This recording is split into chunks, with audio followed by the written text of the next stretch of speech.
warahmatullahi wabarakatuh. Selamat bergabung kembali di Science TV Channel, sebuah channel YouTube yang menyajikan pembelajaran dan juga hiburan. Nah, pada kesempatan kali ini, seperti yang Kak Farin bilang kemarin, bahwasanya akan membahas tentang materi pelajaran fisika, yaitu persamaan simpangan gelombang berjalan. Akan tetapi sebelum kita berlanjut ke persamaan simpangan gelombang berjalan, nggak ada salahnya buat kamu-kamu yang belum bergabung di Science TV Channel, coba klik tombol subscribe, like, komen, dan share agar berguna buat teman-teman kalian dimanapun kalian berada. Nah, ini adalah gambar contoh dari simpangan gelombang berjalan. Ini sebetulnya adalah tampilan dari osiloskop ketika kalian menjumpai di rumah sakit. Gelombang ini akan berjalan. Besarnya amplitudo, besarnya frekuensi itu akan bisa diperoleh atau dimodifikasi sesuai dengan keinginan kalian. Nah, sebagai contohnya kita seperti ini ya. Nah, untuk amplitudo yang semakin tinggi, ya, ini amplitudonya ditinggiin. Nah, lihat amplitudonya semakin tinggi. Kalau misalkan amplitudonya pengen rendah, seperti ini. Nah, ketika frekuensinya ditinggiin, nah, lihat gelombang akan semakin banyak. Ketika frekuensi gelombang yang ditempuh pun juga banyak. Ketika frekuensi rendah, gelombang pun juga akan berjalan landai, dan banyak gelombang pun yang dibentuk adalah sedikit, seperti itu. Nah, untuk lebih jelasnya kita akan membahas tentang persamaan simpangan gelombang berikut ini. Baik, berikut ini adalah persamaan simpangan gelombang berjalan. Kalau kemarin untuk persamaan umum simpangan gelombang adalah YA sin omega T, akan tetapi ketika kita tadi sudah melihat gambar ataupun video gelombang berjalan itu seperti apa, bahwasanya dia berjalan otomatis ada pergerakan. Nah, untuk persamaan simpangan gelombang berjalan itu sendiri menjadi YA sin dalam kurung omega T plus minus KX tutup kurung, ya. Nah, apa omega T, apa T, apa K, apa X, kita nanti diterangkan lebih lanjut. Akan tetapi apa maksud dari YA sin omega T plus minus KX? Di sini ada aturannya, adalah plus ada minus. Nah, sekarang untuk jika yang pertama YA sin omega T min KX, di sini min, ya. Bila persamaannya adalah YA sin omega T min KX, berarti arah rambat gelombang itu bergerak ke kanan. Arah rambatnya bergerak ke kanan, simpangan pertama ke atas. Bergerak ke kanan, simpangan pertama ke atas. Nah, bergerak ke kanan, simpangan pertama ke atas. Nah, bagaimana kalau misalkan YA sin omega T plus KX plus? Nah, berarti arah rambat gelombang bergerak ke kiri, kebalikannya. Simpangan pertama ke atas, simpangan pertama ke atas tapi bergeraknya ke kiri. Nah, bergerak ke kiri, simpangan pertama ke atas. Ini bagaimana kita cara menggambar gelombang kalau kita menemukan dalam soal persamaannya YA sin omega T KX atau A sin omega T plus KX. Nah, bagaimana dengan YA sin KX min omega T berbeda dengan YA sin omega T min KX? Kalau ini omega T min KX, sedangkan di sini KX min omega T. Nah, kalau YA sin KX omega T, berarti di sini arah rambatnya ke kanan, tapi simpangan pertama ke bawah. Nah, arah rambatnya ke kanan, simpangan pertama ke bawah. Bagaimana kalau YA sin KX plus WT atau omega T, ya? Beda sama omega T plus KX. Di sini KX plus omega T. Kalau YA sin kx plus omega t plus, berarti dia ke kiri, berlawanan ya. Arah rambat gelombang bergerak ke kiri, simpangan pertama ke bawah, ke kiri, ke bawah. Oke.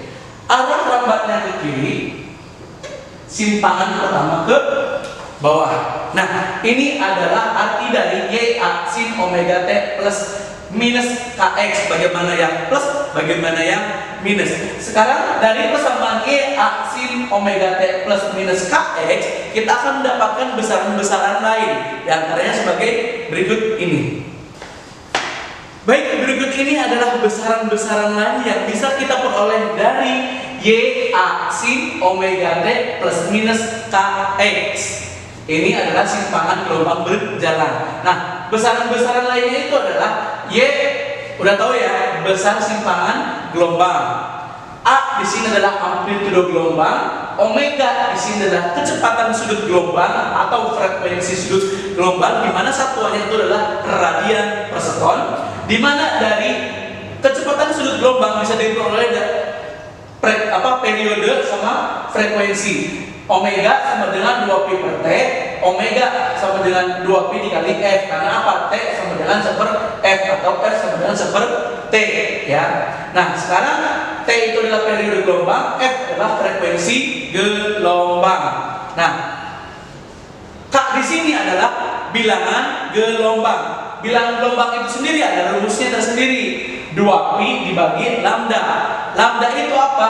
Panjang gelombang. Nah, bila kalau misalkan nanti kalian mencari lambda atau panjang gelombang, bisa diperoleh dari K 2pi per lambda, yaitu lambda 2pi per K. Perkalian silang. Lambda 2pi per K diperoleh dari K sama dengan 2pi per lambda. Paham ya? Nah, sekarang selain besar simpangan gelombang, amplitudo gelombang, kecepatan sudut atau frekuensi sudut, dan bilangan gelombang, ada satu lagi kecepatan, yaitu cepat rambat gelombang. Bagaimana si gelombang itu dalam merambat. Nah, sekarang untuk mengetahui panjang cepat rambat gelombang, yaitu adalah panjang gelombang dibagi periode ya. Nah, kalau misalkan gerak lurus adalah jarak yang ditempuh dibagi waktu. Sekarang kalau namanya cepat rambat gelombang adalah panjang gelombang dibagi periode. Nah, panjang gelombang simbolnya adalah lambda, periode adalah T. Berarti V sama dengan lambda dibagi T. Nah, karena T di sini ada hubungannya dengan frekuensi, yaitu 1/F, maka dari itu T-nya dirubah ke 1/F. Lambda dibagi 1/F. Jadi di sini menjadi lambda dikali F atau lambda dikali F per 1. Sehingga hasil akhirnya adalah V atau cepat rambat gelombang adalah lambda dikali F, panjang gelombang dikali frekuensi gelombang. Nah, ada lain lagi untuk mengetahui cepat rambat gelombang. Nah, kalau kita pecahkan bahwa lambda, kita tahu bahwa lambda 2pi per K, 2pi per K, dan F atau frekuensi gelombang bisa diperoleh dari W sama dengan 2pi dikali F, yaitu F sama dengan omega dibagi 2pi, sehingga lambdanya diganti 2pi per K dan frekuensinya diganti omega per 2pi. Sekarang V sama dengan lambda dikali F. Lambdanya diganti 2pi per K, F-nya diganti omega dibagi 2pi. Nah, 2pi-nya di sini dicoret sehingga tinggal omega dibagi K. Nah, V-nya di sini bisa diperoleh juga dengan omega dibagi K. Nah, omega dibagi K ada persamaan simpangan Y A sin omega T. Tinggal kalian lihat omeganya berapa, K-nya berapa. Tinggal dibagikan omega dibagi K. Ini untuk mengetahui cepat rambat gelombang dengan rumus lain selain lambda dikali F atau panjang gelombang dikali frekuensi. Nah, untuk lebih jelasnya kita akan menampilkan contoh-contoh soal berikut ini. Baik, berikut ini adalah contoh soal dari persamaan simpangan gelombang berjalan. Nah, Diberikan sebuah persamaan simpangan gelombang Y 0,02 sin 10 pi T min 2 pi X.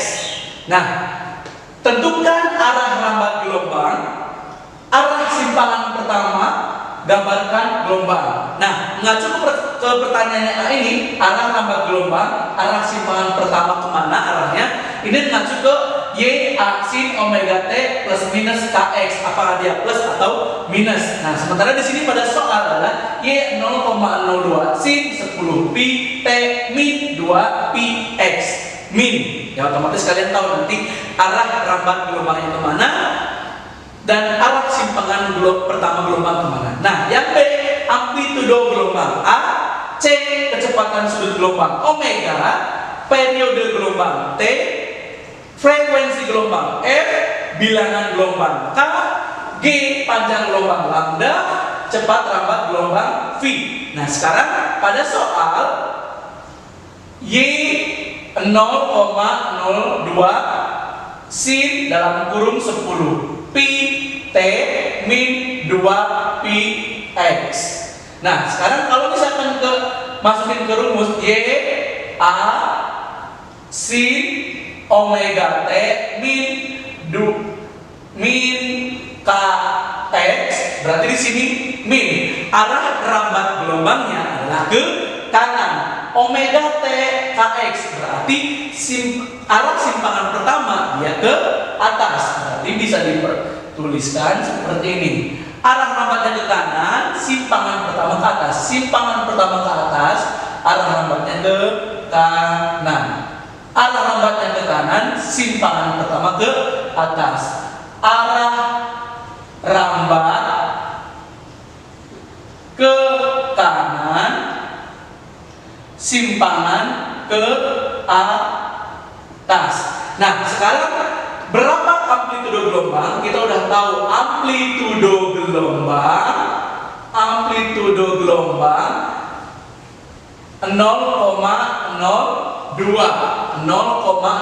cm atau 2 meter. Yang C, kecepatan sudut gelombang atau omega.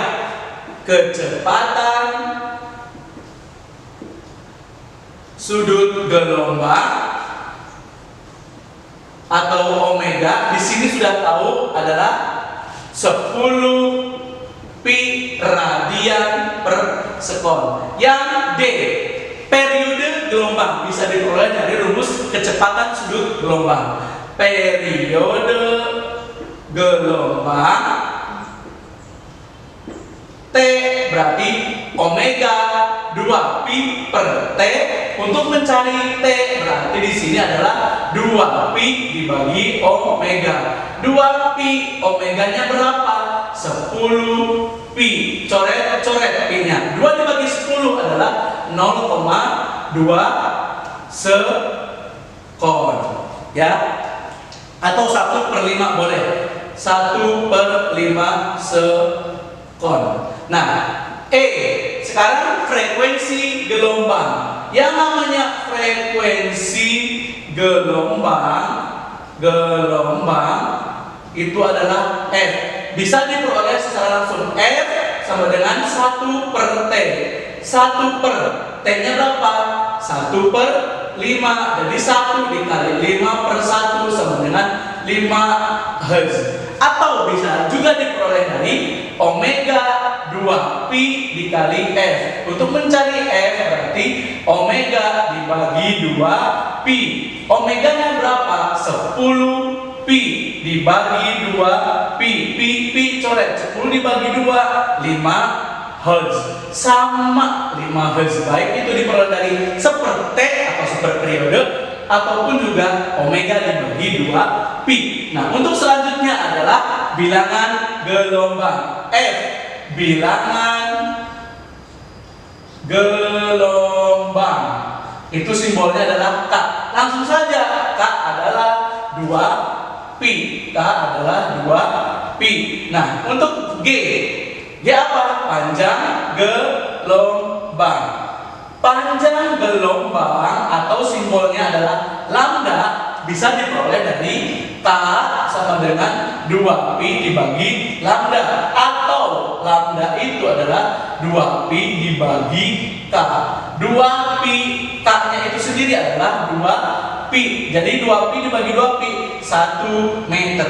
Ternyata panjang gelombangnya atau panjang satu gelombang itu adalah sepanjang 1 meter. Nah, bagaimana dengan cepat rambat gelombang? H.